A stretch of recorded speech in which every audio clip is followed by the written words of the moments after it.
नमस्ते। चलिए आज एक बहुत ही जरूरी चीज पर बात करते हैं। संसाधन और विकास। मतलब ये जो भी चीजें हम रोजमर्रा की जिंदगी में इस्तेमाल करते हैं, कभी सोचा है ये आती कहां से हैं? और इनका हमारे कल पर, हमारे भविष्य पर क्या असर पड़ता है? आइए आज इसी रिश्ते को थोड़ा और गहराई से समझते हैं। तो चलिए सबसे पहले एक बड़े सवाल से ही शुरुआत करते हैं। क्या ये जो धरती हमें संसाधन देती है, ये कोई मुफ्त का और कभी ना खत्म होने वाला तोहफा है? मतलब सदियों से हम शायद यही मानकर चल रहे हैं, पर क्या ये सच में ऐसा है? यही सवाल देखिए इस पूरी बातचीत की जड़ है। देखिए, जब हम ये मान लेते हैं ना कि संसाधन तो कभी खत्म ही नहीं होंगे और बस उनका अंधाधुन इस्तेमाल करते जाते हैं, तो होता क्या है? नतीजे बहुत खतरनाक होते हैं। कुछ लोगों के लालच की वजह से ये संसाधन कम हो रहे हैं। अमीर और गरीब के बीच की खाई वो और भी गहरी होती जा रही है। और इसका नतीजा, पूरी दुनिया में पर्यावरण से जुड़े बड़े बड़े संकट खड़े हो गए हैं, जैसे जमीन का बंजर होना, प्रदूषण। ये सब उसी का नतीजा है। तो फिर सवाल ये उठता है कि इस पूरी समस्या की जड़ आखिर है कहां? असल में ये हमारी सोच में ही छिपी है। इस बात में कि हम संसाधन या रिसोर्स मानते किसे हैं। चलिए इसी को थोड़ा खोलकर समझते हैं। हाँ, तो सबसे बड़ी गलतफहमी यही है कि संसाधन प्रकृति से मिले मुफ्त के तोहफे हैं। सच तो यह है कि ये इंसानी गतिविधियों का नतीजा है। मतलब इंसान ही वो जरूरी कड़ी है जो किसी भी प्राकृतिक चीज को एक काम के संसाधन में बदलता है। सोचकर देखिए, जमीन के नीचे पला कोयला, वो तब तक तो सिर्फ एक काला पत्थर है जब तक हम उसे निकालने और उससे ऊर्जा बनाने की टेक्नोलॉजी नहीं बना लेते, है ना? तो फिर एक रिसोर्स की सही परिभाषा क्या हुई?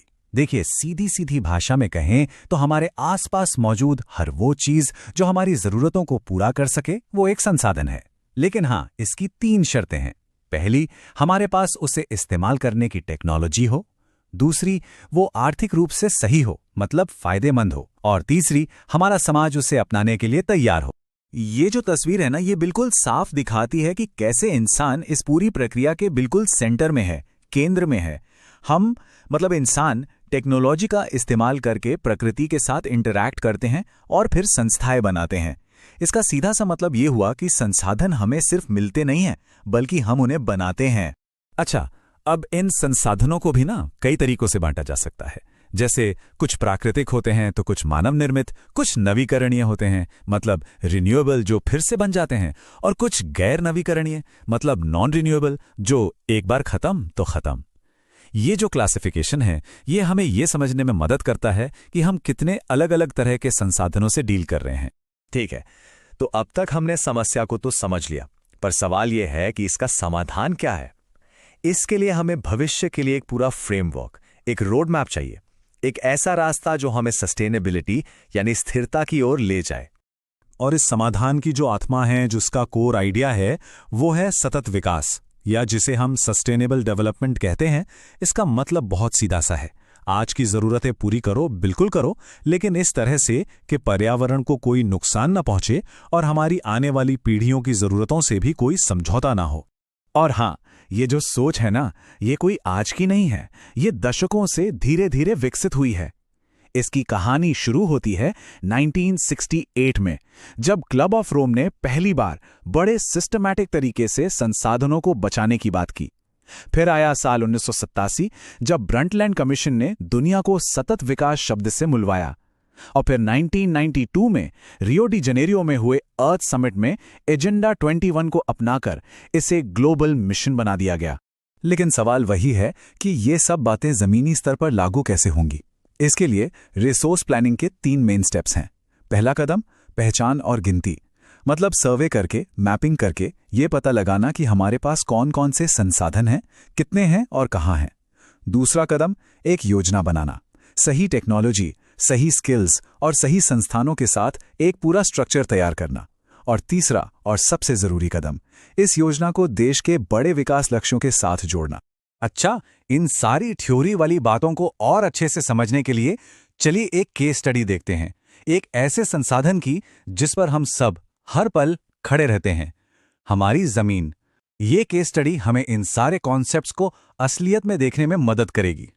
भारत का जो कुल ज्योग्राफिकल एरिया है, वो है 32.8 लाख वर्ग किलोमीटर। अब ये सुनने में तो बहुत बड़ा आंकड़ा लगता है, लेकिन ये सीमित है, फाइनाइट है, ये घट या बढ़ नहीं सकता, और इसीलिए इसका बहुत समझदारी से इस्तेमाल करना और भी ज्यादा जरूरी हो जाता है। और भारत के इस जमीन में भी गजब की वैरायटी है।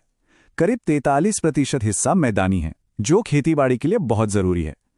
30% पहाड़ हैं, जहां से हमारी ज्यादातर नदियां निकलती हैं, और बाकी 27% पठारी इलाका है, जो खनिजों और मिनरल से भरा पड़ा है।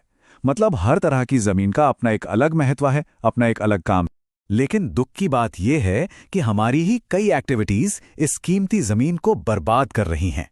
चाहे वो माइनिंग के लिए जंगलों की अंधाधुंध कटाई हो, या जानवरों से हद से ज्यादा चराई करवाना, या फिर खेतों में जरूरत से ज्यादा सिंचाई, जिससे जमीन खारी हो जाती है। और फैक्ट्रियों से निकलने वाला जहरीला कचरा तो है ही। ये सब मिलकर हमारी जमीन को बंजर बना रहे हैं। चलिए अब जमीन की सतह से थोड़ा और नीचे उतरते हैं और बात करते हैं मिट्टी की। मिट्टी ये सिर्फ धूल का ढेर नहीं है, ये एक जीवित प्रणाली है, एक लिविंग सिस्टम है, जिस पर सच पूछिए तो हमारा पूरा वजूद टिका हुआ है। ये जो नक्शा है, ये हमें भारत की मिट्टी की पूरी कहानी बताएगा। देखिए कैसे देश के अलग अलग हिस्सों में अलग अलग तरह की मिट्टी पाई जाती है, और हर मिट्टी को वहां के मौसम ने, वहां की जमीन की बनावट ने और वहां की चट्टानों ने मिलकर बनाया है।